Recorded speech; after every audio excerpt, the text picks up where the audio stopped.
पाकिस्तानकडून पहलगाममध्ये दहशतवादी हल्ला करण्यात आला। या दहशतवादी हल्ल्याच्या नंतर भारताच्या वतीने ऑपरेशन सिंदूर राबवलं गेलं।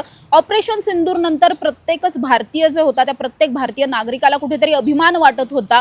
मात्र या सगळ्यामध्ये पुण्यातल्या कोंडव्यात राहणारी एक तरुणी होती, ज्या तरुणीने पाकिस्तानची बाजू मांडत पाकिस्तान जिंदाबाद अशी एक पोस्ट सोशल मीडियावरती केली।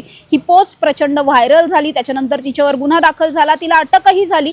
मात्र या सगळ्या अटकेच्या नंतर ती ज्या महाविद्यालयामध्ये शिक्षण घेत होती इंजिनिअरिंगचं, त्या महाविद्यालयाने तिला तडकाफडकी काढून टाकलं होतं। मात्र या सगळ्यावरती आता स्वतः उच्च न्यायालयाने निर्णय देत तिला अशा पद्धतीने महाविद्यालयातून काढून टाकता येणार नाही, तिचा शिक्षणाचा जो काही हक्क आहे तो आपण हिरावून घेऊ शकत नाही असं एक स्टेटमेंट दिलं। आणि त्यानुसार आता या मुलीला आधी महाविद्यालयाने कॉलेजमधून काढलेलं होतं, मात्र आता तिला पुन्हा एकदा कॉलेजमध्ये ॲडमिशन द्यावं लागणार आहे आणि कॉलेजची जी काही पुढचं शिक्षण तिचं असणार आहे ते सुरळीतपणे पार पडण्यासाठी कॉलेजला सुद्धा प्रयत्न करावे लागणार आहेत। आपण जर पाहिलं तर ही जी मुलगी आहे पुण्यातल्या कोंडव्यात वास्तव्याला होती, अवघ्या 21 वर्षांची ही तरुणी आहे।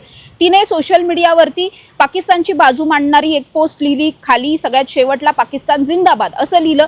तिच्या या पोस्टचे बरेच लोकांनी स्क्रीनशॉट काढले, हे स्क्रीनशॉट सोशल मीडियावर व्हायरल झाले। सकल हिंदू समाजाच्या पेजवरून सुद्धा हे स्क्रीनशॉट व्हायरल करण्यात आले। त्यानंतर हे प्रकरण सगळ्यांना समजलं, लगोलग तिच्यावरती गुन्हा दाखल करण्यात आला आणि पुढच्या एकाच दिवसात तिला लगेचच ताब्यात घेण्यात आलं, अटक करण्यात आली। सुरुवातीला काही तिला दिवस पोलीस कोठडी सुनावण्यात आली होती, त्यानंतर न्यायालयीन कोठडी सुनावली, तिची येरवडा कारागृहामध्ये रवानगी सुद्धा करण्यात आली होती।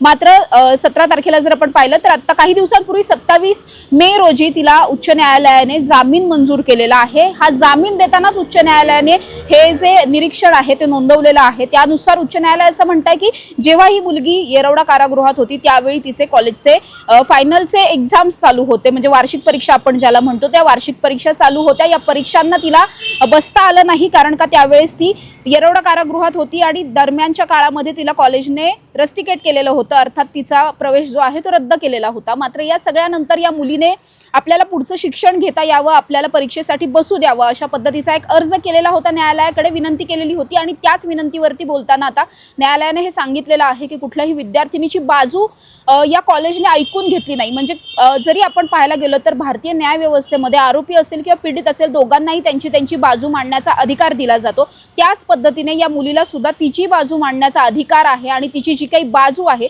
ती बाजू ऐकून न घेता सिंहगड इन्स्टिट्यूटने तिला तडकाफडकी रस्टिकेट केलं। त्यामुळे तिचा शिक्षणाचा जो हक्क आहे, तिच्यापुढे तिचं पूर्ण भविष्य अजून पडलेलं आहे, हे सगळं भविष्य कुठेतरी धोक्यात आलंय आणि तसं होता कामा नये। यासाठी कॉलेजने लवकरात लवकर या मुलीला पुन्हा एकदा कॉलेजमध्ये येऊ द्यावं, तशी परवानगी त्यांनी द्यावी आणि जर कॉलेज तशी परवानगी देत नसेल तर कोर्टालाच तशा पद्धतीचे आदेश द्यावे लागतील असं तडकाफडकी महाविद्यालयाला उच्च न्यायालयाकडून सुनावण्यात आलंय। आणि या सगळ्या निर्णयाच्या नंतर आता या मुलीला पुन्हा एकदा कॉलेजमध्ये प्रवेश दिला जाणार आहे। कॅमेरा पर्सन निलेश सह समृद्धी जाधव, टॉप न्यूज मराठी, पुणे।